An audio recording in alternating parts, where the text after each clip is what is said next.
Welcome back. I hope you had a delightful time remembering God's love for you and how God's heart song sounds in your life. Because I think one of the most important things that those of us who are called into the life of the church, one of the most important things we can do is to make sure we never lose touch with that heart song of God. And of course we will. There will be times when we lose the thread, when we forget the tune ourselves. And that's why we need friends and companions and people who love us and can help us remember God's heart song. But don't ever forget, the church needs you not to do your to-do list, but to remind us of God's love for us in Jesus Christ. So don't ever lose track of that yourself. I want to share with you another thought, and I was thinking about this quote actually as I put on this cassock today. You know, the cassock is not it's not a vestment, and I think sometimes particularly clergy or young clergy think that this is a vestment. This is not a vestment. It's a habit, of course. It's based on the monastic garments. It's supposed to be about simplicity. It's supposed to be about poverty, that we're not wearing ostentatious clothes, not wearing designer fashions. Of course, this purple one is kind of a little ostentatious, but the tradition of the black habit, the simple cassock, which sort of disguises our body and helps us to just be, you know, when you see this, you see a priest. You don't see a person with particular fashion sense. I mean, come on, I wouldn't choose this. The point of this is that it signals to the world that my life is devoted to love and care for people. And the same is true of the clergy collar. I know that for women, since the time of women's ordination, there's been a kind of love-hate thing with the collar.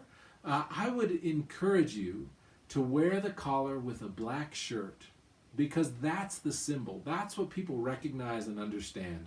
A person in black with this collar, that's what an ordained person is. That's what a deacon looks like. That's what a priest looks like.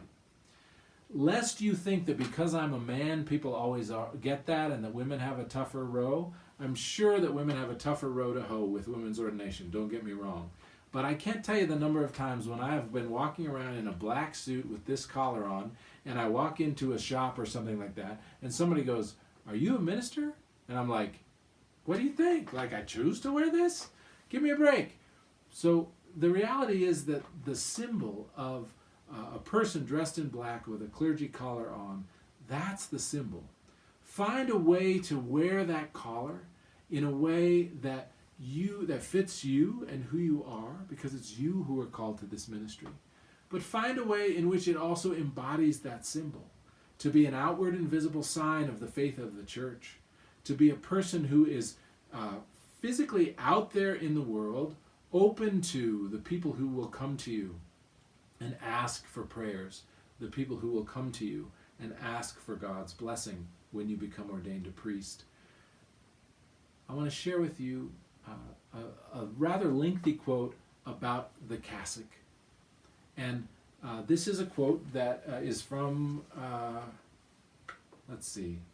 it's from 2017. And this is a reflection on a cassock that was written to a person just before they were ordained. I want to share it with you. So it's a little bit lengthy. Settle in and listen to this. The first day he put on a cassock, a seminarian got a letter from a friend, a few years his senior. This is what he learned about his cassock. A cassock. Today, in your eyes, it is more beautiful than a bride's dress. You are truly and rightfully happy wearing it.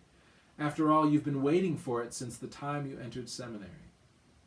I can only hope that you will be equally happy when it has come to be what its color implies, i.e., a deadly shroud and a dying uniform.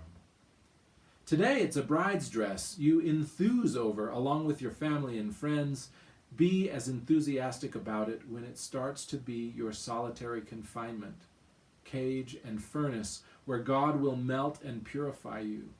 an uncomfortable hermitage.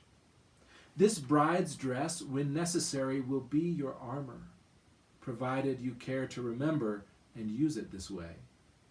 Wearing a cassock can and should be a form of prayer in itself, but it does not become a prayer just by putting it on.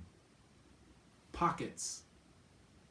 The deep ones are meant to store all the things you will share with others. Always have something to give away to the needy and children.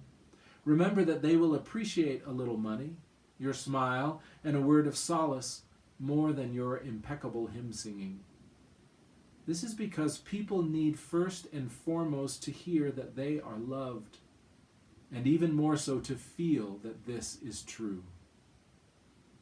An inside breast pocket. It's not meant for holding an expensive pen. Carry in it letters you do not know how to answer. Notes with the names of those you have promised to pray for, and other people's bills you have decided to pay. Addresses you know should be visited, as their occupants will never come to you on their own. Pictures of dogs and cats and grandchildren and people in love, as well as tree leaves and drawings nursery students have offered you. Keep this pocket filled at all times. Think about whether you're going to wear, you probably won't wear the cassock every day. We don't do that anymore. But make sure that there is room in your pocket or in your pocketbook to have something to give to those in need and to children. Remember that they are looking for a message of love and solace when they come to see you. Carry with you the names of people you've promised to pray for. Leaves that you have found along the way, maybe a feather here or there. The beautiful things of God's creation that you have come across. Carry with you the pictures children have given you to carry. The names of those who are dying, those who are in mourning, the bills you have promised to pay on behalf of others.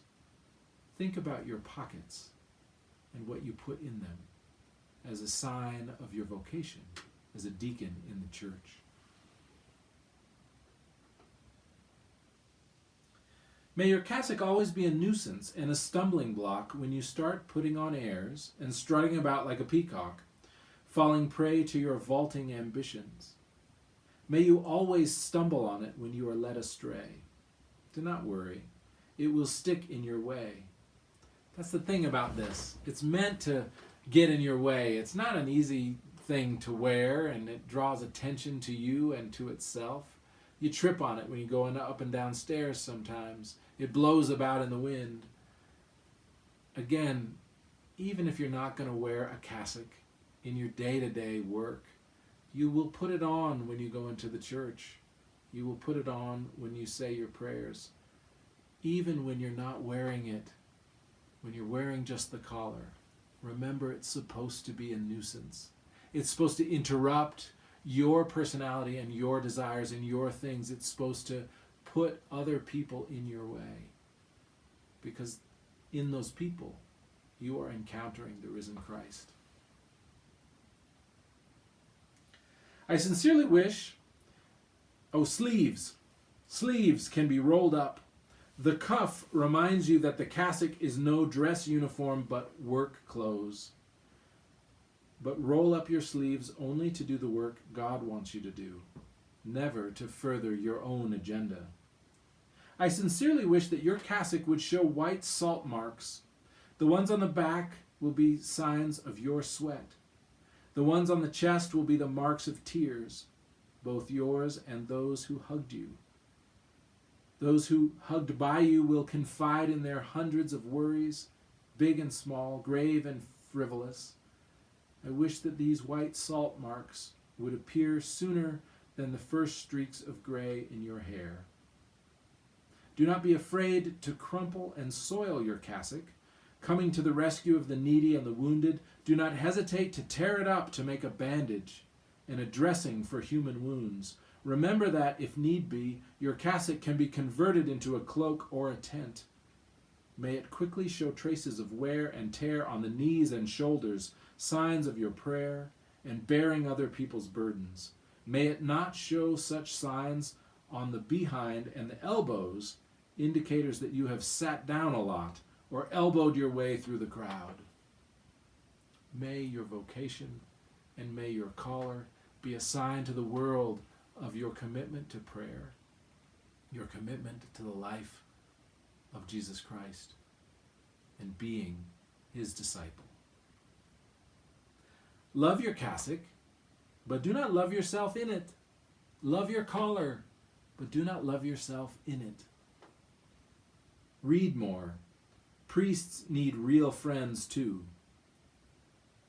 First and foremost, love the church who has given you this collar, this cassock, and love Jesus who has offered you the church and who has offered you to the church, for which I am myself so grateful to him.